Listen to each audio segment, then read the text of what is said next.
Mis padres le dieron su casa a mi hermano y me dijeron que yo me las arreglara. Cuando leo eso ahora, suena tan simple, tan directo. Pero detrás de esas palabras hay 28 años de mi vida donde fui el hijo invisible, el que siempre tuvo que demostrar que merecía amor mientras mi hermano menor lo recibía como si fuera aire para respirar. Me llamo Gael y durante toda mi infancia pensé que era normal. Pensé que todos los hermanos mayores tenían que cuidar a los menores, cargar con sus errores y celebrar sus éxitos desde las sombras. Pensé que era normal que cuando mi hermano Enzo rompía algo, mis padres me preguntaran por qué no lo había estado vigilando. Cuando él sacaba malas notas, me regañaban por no ayudarlo lo suficiente con las tareas.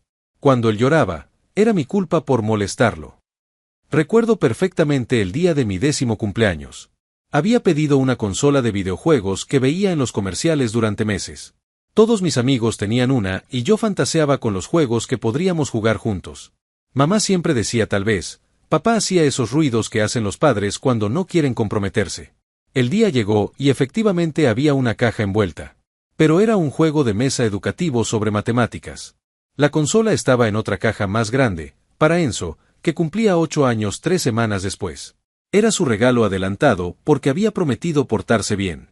Enzo esa tarde estrenó la consola mientras yo fingía que el juego de mesa me emocionaba. Por dentro algo se marchitaba. Pero eso fue solo el comienzo de un patrón que definiría los siguientes 18 años de mi vida. En la secundaria, cuando saqué el primer lugar en matemáticas de toda la escuela, papá dijo muy bien mijo, sigue así. Cuando Enzo pasó de año con pura 6, organizaron una cena familiar para celebrarlo. Invitaron a los tíos, compraron pastel, sacaron fotos. Yo había sacado puros 10 ese mismo periodo, pero eso era lo esperado de mí. Era normal. Enzo había logrado algo extraordinario para él. Cuando cumplí 15 años quise hacer una fiesta. Llevaba meses ahorrando de mi trabajo de fines de semana, ayudando en la tienda de don Roberto. Tenía casi todo listo cuando mamá me dijo que Enzo necesitaba dinero para el uniforme de fútbol nuevo. El equipo del colegio había clasificado a regionales. Era una oportunidad única. Por supuesto que entendía, ¿verdad? La fiesta podía esperar. Enzo no podía perderse esa oportunidad. Nunca hubo fiesta de 15. Enzo jugó 2 partidos de banco y el equipo perdió en primera ronda. Los años siguientes fueron una mezcla extraña de logros silenciosos y decepciones ruidosas. Cuando gané el concurso estatal de ciencias con un proyecto sobre energía solar, papá me dijo que muy bien, pero que no me fuera a creer mucho. Cuando Enzo reprobó química por segunda vez, organizaron reuniones familiares para apoyarlo emocionalmente. Yo llevé mi premio a casa y lo puse en mi cuarto. Nadie preguntó de qué se trataba. La universidad fue cuando más claro se volvió todo. Yo había estudiado como loco para conseguir una beca parcial en contaduría. Trabajaba todas las tardes después de clases para costear los libros y el transporte. Enzo quería estudiar administración en una universidad privada carísima, porque ahí estudiaba una chica que le gustaba. Mis padres pidieron un préstamo que tardaron 5 años en pagar. A mí me decían que el esfuerzo me haría más fuerte, que valorara más las cosas. A él le decían que se concentrara en estudiar, que para eso estaban ellos. Enzo cambió de carrera 3 veces.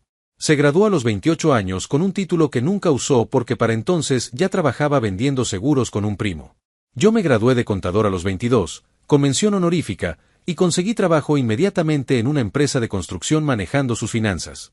Durante todos esos años seguí esperando. Esperando que mis padres se dieran cuenta de mis logros. Esperando que valoraran mi esfuerzo. Esperando el día en que me dijeran que estaban orgullosos de mí sin que fuera porque Carlos había hecho algo que me hacía quedar bien por comparación. Pero el día que más los necesité, me dieron la espalda. Tenía 26 años cuando mi vida se desmoronó. En febrero perdí mi trabajo porque la empresa quebró de la noche a la mañana. El dueño había estado desviando dinero de las cuentas de construcción y un día simplemente no abrió las oficinas. 50 familias nos quedamos sin trabajo y sin las prestaciones que nos debían. Una semana después, Cristina, mi novia de 4 años, me terminó. No porque ya no me quisiera, sino porque no podía lidiar con la incertidumbre. Necesitaba estabilidad y yo ya no se la podía dar. Se fue a vivir con un compañero de trabajo que tenía un puesto fijo en el gobierno y casa propia. Para marzo, no podía pagar la renta del departamento que compartía con un amigo. Había estado viviendo de mis ahorros, pero se agotaron más rápido de lo esperado. Busqué trabajo durante semanas, pero la crisis económica tenía a todas las empresas recortando personal, no contratando. Una noche, sentado en mi cuarto con los últimos $100 que me quedaban en el mundo, Agarré esos billetes arrugados y los conté una y otra vez, como si fuera a aparecer dinero de la nada. El olor a humedad de ese cuarto me golpeó de repente. Mis manos temblaban. En ese momento me di cuenta de que nunca en mi vida había estado tan solo, tan desesperado. Tomé el teléfono y llamé a casa. Papá contestó. Papá, necesito ayuda, le dije. Mi voz se quebró un poco y me odié por eso. ¿Qué pasó, mijo?, me preguntó, y por un segundo pensé que tal vez esta vez sería diferente. Le conté todo. El trabajo, Andrea, la renta. Le expliqué que solo necesitaba un préstamo de 20,000 pesos para sobrevivir 2 meses mientras conseguía algo. Se los pagaría en cuanto pudiera, con intereses si era necesario. Hubo un silencio largo del otro lado de la línea. Mira, Gael, me dijo finalmente, me gustaría ayudarte, pero Enzo va a comprar su primer carro y le prometimos que le daríamos el enganche. Ya comprometimos ese dinero. Además, tú siempre has sido el más responsable, el más inteligente. Seguramente vas a salir adelante solo. Enzo, en cambio, bueno, tú sabes cómo es. Él sí nos necesita. Colgué el teléfono y me quedé ahí sentado, mirando la pared descascarada de ese cuarto de mierda. Por primera vez en mi vida, grité. Grité hasta que me dolió la garganta. Grité porque el niño que había sido acababa de morir definitivamente. Lloré por primera vez en años. Lloré por el niño que había creído que si era lo suficientemente bueno, lo suficientemente responsable, lo suficientemente exitoso, algún día sería suficiente para sus padres. Lloré porque acababa de entender que nunca lo sería. 3 meses después, viviendo ya en un cuarto rentado en una casa de huéspedes que olía a comida rancia y desinfectante barato, recibí otra llamada. Esta vez era mamá. Daniel, tenemos que hablar, me dijo con esa voz que usaba para las ocasiones importantes. Fui a casa esa tarde. Enzo estaba ahí, sentado en la sala con una sonrisa extraña. Papá tenía unos papeles en la mano. Hijo, me dijo papá, tu mamá y yo hemos estado pensando mucho sobre el futuro. Ya no somos jóvenes y queremos que todo quede arreglado para cuando nos vayamos. Mamá asintió y continuó. Hemos decidido dejarle la casa a Enzo. Él la va a necesitar más que tú. Tú eres independiente, tienes tu carrera, siempre te las has arreglado solo. Enzo, en cambio, bueno, él va a necesitar la estabilidad de tener una casa propia. Enzo me miró como esperando que dijera algo. Que los felicitara tal vez. Que dijera que me parecía perfecto. ¿Y qué hay para mí?, pregunté, aunque ya sabía la respuesta. Mi voz sonó más fría de lo que pretendía. Papá se aclaró la garganta. Bueno, tú ya tienes 26 años. Ya eres un hombre hecho y derecho. Estamos seguros de que te las vas a arreglar perfectamente. Siempre lo has hecho. La habitación se quedó en silencio. Podía escuchar el tic-toc del reloj de pared, ese mismo reloj que había escuchado durante mi infancia cuando me quedaba despierto esperando que alguien viniera a preguntarme cómo había estado mi día. Nunca venían. Ahí fue cuando algo se rompió dentro de mí para siempre. No fue dramático. Fue como cuando se revienta un globo muy despacio. Un silbido suave y luego, nada. Me levanté del sillón despacio, los miré a los tres y por primera vez en mi vida vi la situación con claridad total. Yo nunca había sido su hijo. Había sido el hermano mayor de Enzo. Mi único propósito había sido hacer que la vida de él fuera más fácil. Y ahora que ya no me necesitaban para eso, me estaban descartando con la misma naturalidad con la que se desecha un objeto que ya no sirve. Está bien, les dije. Tienes razón. Siempre me las he arreglado solo. Y fue entonces cuando decidí que nunca más esperaría nada de ellos. Los años que siguieron a esa conversación fueron los más difíciles y paradójicamente los más liberadores de mi vida. Por primera vez en 26 años, no tenía que demostrarle nada a nadie más que a mí mismo. El cuarto en la casa de huéspedes se convirtió en mi laboratorio de supervivencia. 8 metros cuadrados que olían a humedad, pero que eran completamente míos. Conseguí trabajo como auxiliar contable en una empresa de transportes por la mitad del salario que ganaba antes. El dueño, don Armando, era un hombre mayor que había construido su negocio desde cero. Me vio trabajar durante las primeras semanas y me dijo algo que se me quedó grabado. Muchacho, he visto mucha gente pasar por aquí, pero pocos con tu hambre de salir adelante. Durante el día llevaba libros, revisaba facturas, cuadraba cuentas. Por las noches estudiaba para un posgrado en finanzas que pagaba con cuotas mínimas. Los fines de semana hacía trabajos independientes, declaraciones de renta para comerciantes pequeños, llevar la contabilidad de talleres mecánicos, cualquier cosa que me diera dinero extra. Vivía con $50 a la semana después de pagar gastos básicos. Desayunaba café con pan tostado, almorzaba en fondas de $2, cenaba sándwiches de mortadela. Los miércoles eran mi día de lujo, me compraba una empanada de pollo camino a casa. Pero era feliz. Por primera vez en mi vida, cada peso que ganaba era mío por mérito propio. Cada pequeño logro me pertenecía completamente. Don Armando me fue dando más responsabilidades. Primero las nóminas, luego las relaciones con proveedores, después la planificación financiera. En 6 meses ya manejaba prácticamente todas las finanzas de la empresa. Mi salario subió, luego volvió a subir. Alquilé un apartamento pequeño, pero limpio en un barrio seguro. Compré muebles de segunda mano y los restauré yo mismo. Cada silla, cada lámpara tenía la satisfacción de haber sido elegida y pagada por mí. Durante todo este tiempo, el contacto con mi familia fue mínimo. Llamadas obligatorias en Navidad y cumpleaños. Conversaciones de 10 minutos llenas de silencios incómodos. Nunca preguntaban cómo estaba realmente. Yo nunca ofrecía información. Habíamos llegado a un acuerdo silencioso, ellos tenían su vida con Enzo, yo tenía la mía. A los 3 años de haber tocado fondo, don Armando me propuso ser socio minoritario de la empresa. Mi trabajo había sido tan bueno que los ingresos habían crecido un 40%.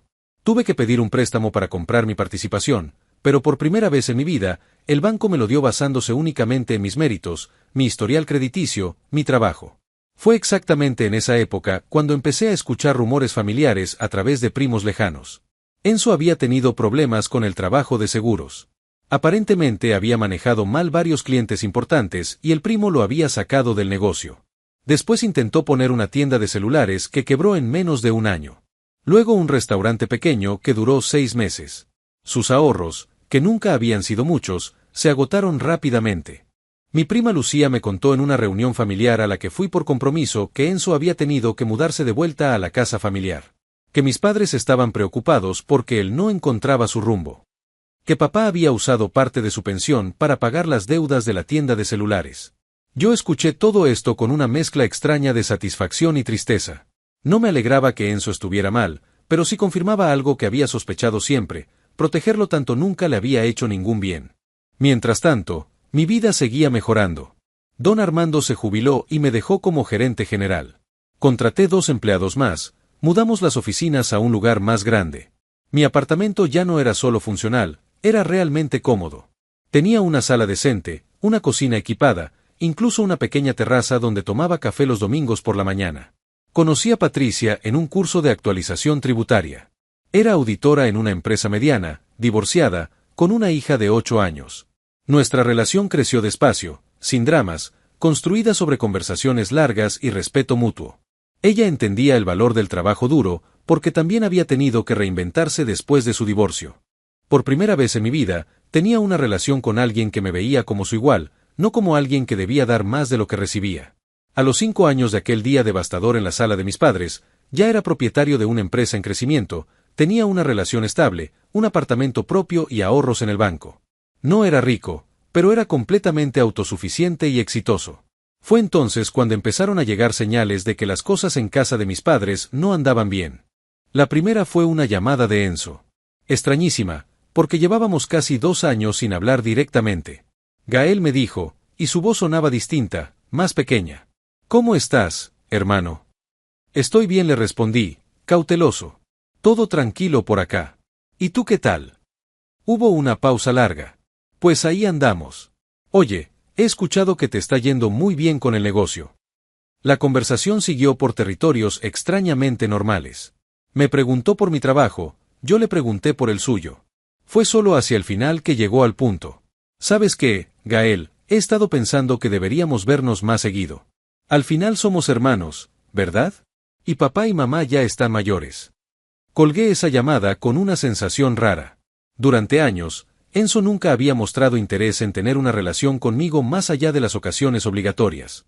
De repente quería reconectarse justo cuando yo estaba bien y él había fracasado en todos sus proyectos. Unas semanas después fue mamá quien llamó. Gael, hace mucho no nos visitas. Es verdad, mamá. He estado muy ocupado con el trabajo. Tu papá y yo hemos estado hablando. Ya estamos viejos y nos gustaría que la familia estuviera más unida. La conversación fue similar a la de Enzo. Amable, pero con una agenda oculta que yo podía sentir pero no identificar completamente. La tercera llamada fue de papá, 2 meses después. Hijo, necesitamos hablar contigo. Su voz sonaba cansada, preocupada. Por primera vez en años, me intrigó genuinamente. ¿Qué pasa, papá? Es sobre la situación de la casa. Y sobre Enzo. Incluso mi hermano Dorado empezó a darse cuenta de que algo estaba mal. Pero yo aún no sabía hasta qué punto mi vida estaba a punto de dar otro giro completo. El timbre sonó un domingo por la mañana mientras yo tomaba café en mi terraza. Eran las 10, una hora extraña para visitas inesperadas. Cuando abrí la puerta, ahí estaban mis padres con 2 maletas cada uno y una expresión que no había visto nunca, humildad forzada. Gael, hijo, me dijo mamá con esa sonrisa nerviosa que ponía cuando necesitaba algo. ¿Podemos pasar? Necesitamos hablar contigo. Los dejé entrar y nos sentamos en mi sala. La misma sala que había comprado mueble por mueble, que había pintado yo mismo, que era completamente mía. Ellos miraban alrededor con una mezcla de sorpresa y algo que parecía, ¿envidia? Papá se aclaró la garganta. Hijo, estamos en una situación complicada. Me quedé callado, esperando. La casa. Continuó mamá, tuvimos que venderla. ¿Qué pasó? Pregunté, aunque una parte de mí ya lo sabía. Enzo tuvo más problemas, me explicó papá. Después del restaurante, intentó meterse en un negocio de importaciones. Se asoció con unos tipos que resultaron ser estafadores. No solo perdió lo que tenía, sino que se endeudó. Mucho. ¿Cuánto? Pregunté. $50,000, me dijo mamá, casi susurrando. Sentí algo extraño en el estómago. Una mezcla de incredulidad y satisfacción amarga. Tuvimos que vender la casa para pagar las deudas y evitar que fuera a la cárcel, continuó papá. Con lo que sobró, compramos un apartamento pequeño para él. Muy pequeño. No hay espacio para nosotros. ¿Y dónde está Enzo ahora? Pregunté. Bueno, está muy deprimido. No sale de su apartamento. Nosotros hemos estado viviendo en un hotel esta última semana, pero ya no podemos seguir pagando. Ahí fue cuando llegaron al punto. Pensamos que tal vez. Mamá me miró con esos ojos que había visto 1000 veces cuando era niño, tal vez podrías ayudarnos. ¿En qué forma? Pregunté, aunque sabía exactamente a dónde iba esto. Bueno, tienes este apartamento grande, y nosotros ya estamos mayores. Podríamos quedarnos aquí un tiempo, hasta que encontremos algo permanente. El silencio llenó la habitación. Los miré a los dos, sentados en mi sofá, en mi casa, pidiéndome que los salvara después de una vida entera de tratarme como invisible. Por primera vez en mi vida adulta, tenía todo el poder en esa relación. Claro que pueden quedarse, les dije. Sus caras se iluminaron inmediatamente. Pero continué, tengo mis condiciones. Papá frunció el ceño. ¿Qué condiciones? Bueno, este es mi apartamento, con mi hipoteca, mis servicios, mi comida. Si van a vivir aquí, tienen que contribuir. Por supuesto, hijo, me dijo mamá rápidamente. Podemos ayudar con lo que podamos. Perfecto, les dije, y fui a mi escritorio. Saqué una hoja de papel y un bolígrafo. Déjenme explicarles cómo va a funcionar esto. Me senté frente a ellos y empecé a escribir mientras hablaba. El apartamento vale $800 de alquiler al mes. Los servicios promedian 150. La comida, digamos 200 para 2 personas. Eso nos da $1,150 mensuales. Los vi intercambiar miradas nerviosas. Como son mis padres, les voy a hacer un descuento familiar. $900 al mes. 450 cada uno. Pero Gael, protestó papá, nosotros no tenemos esa plata. Nuestra pensión apenas nos da para lo básico. Se le respondí con calma. Por eso vamos a hacer un plan de pagos. Pueden pagarme 200 mensuales y el resto se acumula como deuda, con un interés del 5% anual. Gael, somos tu familia, dijo mamá, y su voz empezaba a sonar molesta. Exactamente, le respondí. Somos familia. Por eso, cuando yo los necesité hace 5 años, ustedes me dijeron que me las arreglara solo porque yo era el responsable. Ahora yo soy responsable de mi propio hogar, y estas son las condiciones. Pero esto es diferente, protestó papá. Estamos en una emergencia real. Yo también estaba en una emergencia real cuando los llamé. Cuando tenía $100 y no podía pagar la renta. Cuando perdí mi trabajo y mi novia en la misma semana. Pero ustedes tenían ese dinero comprometido para el carro de Enzo, ¿recuerdan?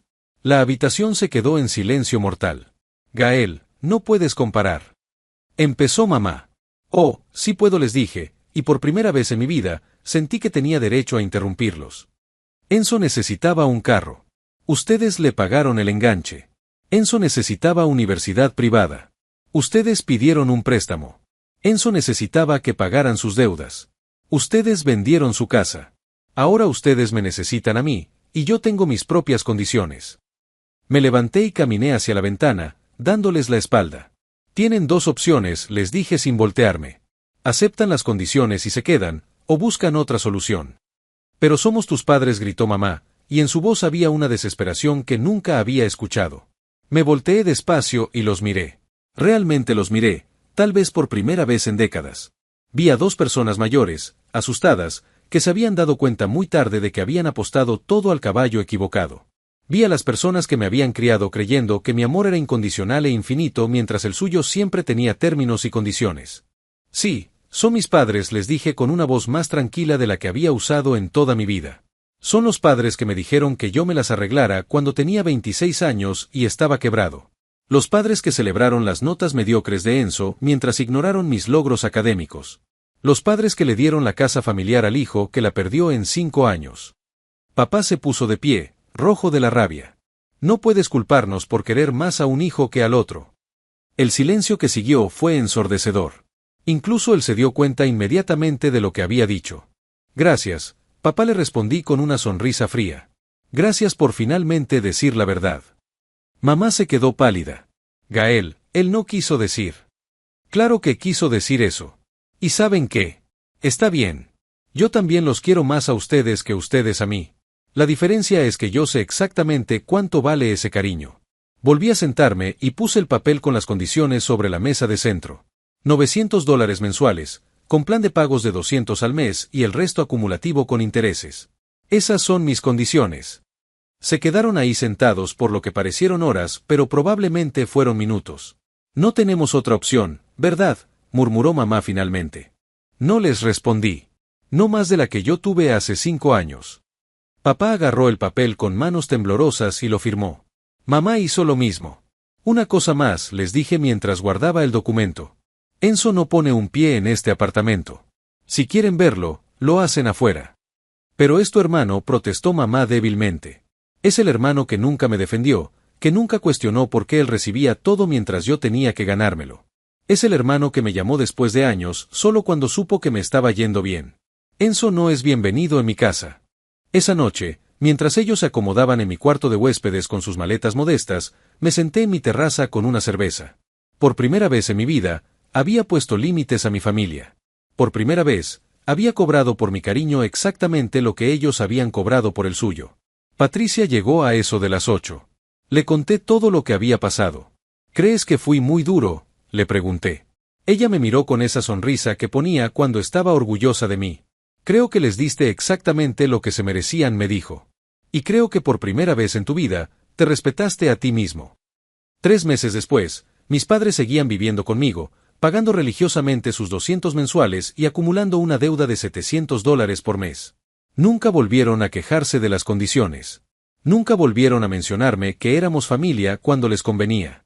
Enzo intentó llamarme 2 veces. No contesté. Una tarde, mientras revisaba los libros de la empresa, recibí un mensaje de mi prima Lucía. Enzo está yendo a terapia. Dice que se dio cuenta de muchas cosas sobre la familia. Borré el mensaje sin responder. Algunas heridas sanan. Otras se convierten en cicatrices que te recuerdan quién eres y qué vales. Yo había elegido el segundo camino. Mi historia no terminó con un abrazo familiar ni con perdón mutuo. Terminó con una factura mensual, un apartamento que seguía siendo mío, y la satisfacción silenciosa de haber aprendido que el amor propio también tiene precio. Y por primera vez en mi vida, ese precio lo puse yo. Actualización, 3 meses después. Para los que me han preguntado en los comentarios, mis padres siguen viviendo conmigo. Han pagado puntualmente, pero ya deben más de $2,000 en intereses acumulados. No hemos vuelto a hablar del tema. Tratamos las cosas como lo que son, un acuerdo comercial entre adultos. Enzo finalmente consiguió trabajo en un call center. Supe porque mamá se lo contó a Patricia cuando pensó que yo no estaba escuchando. Aparentemente está intentando pagar poco a poco sus deudas. ¿Me arrepiento de algo? No. Por primera vez en 31 años, mis padres me tratan con el mismo respeto que siempre le dieron a mi hermano. Resulta que sí sabían hacerlo. Solo necesitaban una razón. A veces el amor más saludable es el que tiene términos y condiciones claros.